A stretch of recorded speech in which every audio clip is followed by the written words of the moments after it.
Who are your top 3 inspirational or your top 3 favorites that you like kind of pull from when it comes to your comedic expertise? Of all time.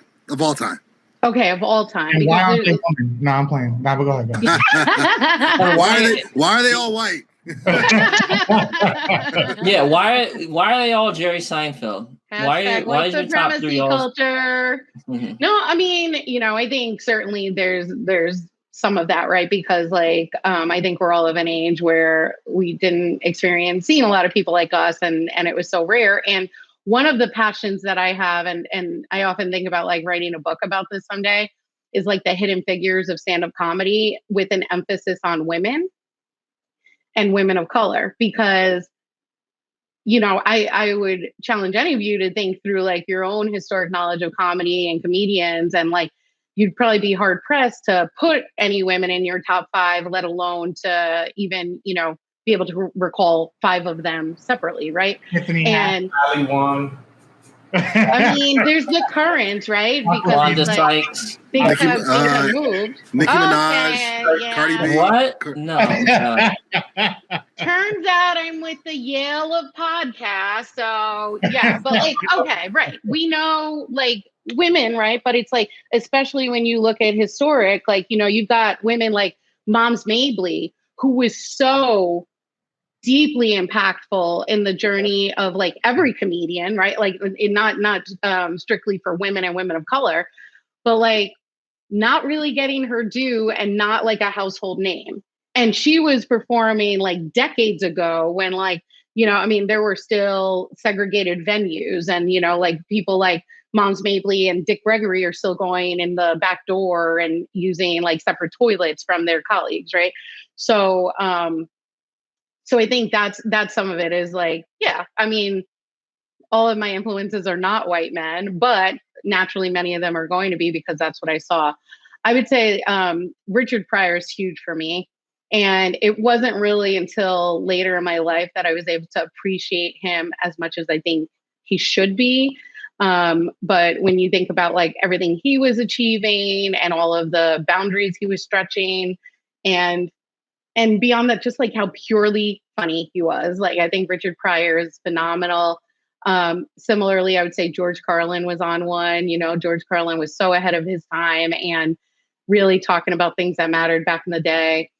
Yeah, I mean, I think I don't necessarily stylistically appreciate every comedian present day or in the past, but I think about some of the ways that Joan Rivers opened the doors, and I'm not a roast comedian. It's not my preference, but I can still appreciate what it meant for her to have a late night talk show and to exist in this space.